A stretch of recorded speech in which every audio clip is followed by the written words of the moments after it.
ইরানের ওপর 2 দিন ধরে হামলা বন্ধ রেখেছে যুক্তরাষ্ট্র। টানা 2 সপ্তাহ পর এই হামলা বন্ধের কারণ হলো যুক্তরাষ্ট্রের ইন্টারসেপ্টর মিসাইল সংকট।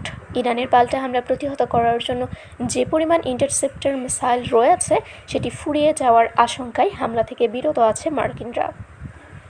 আজ রোববার সংবাদ মাধ্যম নিউ ইয়র্ক টাইমস এক প্রতিবেদনে এ তথ্য জানিয়েছে। সংবাদ মাধ্যমটি বলেছে, গত সপ্তাহে প্রেসিডেন্ট ডোনাল্ড ট্রাম্প এবং তার শীর্ষ পরামর্শকদের মধ্যে ইন্টারসেপ্টর মিসাইল ফুরিয়ে যাওয়া নিয়ে আলোচনা হয়।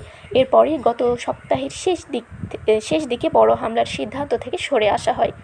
গত শুক্রবার ট্রাম্প জানান ইরানের বিরুদ্ধে তারা বিমান হামলা জোরদার করবেন, কিন্তু শীর্ষ পরামর্শকদের সঙ্গে বৈঠকের পর তিনি সেই সিদ্ধান্ত পরিবর্তন করেছেন।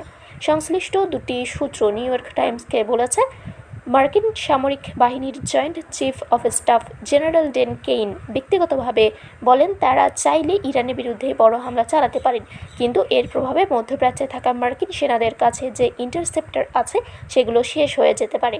ট্রাম্প সরকারের আরেকজন কর্মকর্তা জানিয়েছেন, তীব্র হামলা চালিয়ে ইরানকে আলোচনার টেবিলে আনা যাবে এ নিয়েও তাদের মধ্যে সন্দেহ তৈরি হয়েছে, কারণ সাম্প্রতিক সময়ে হামলা তারা চালিয়েছেন সেটির কারণে ইরানিরা উল্টো একত্রিত রয়েছে এবং তারা একটি বিদেশি হুমকির দিকে নজর রাখতে পেরেছে।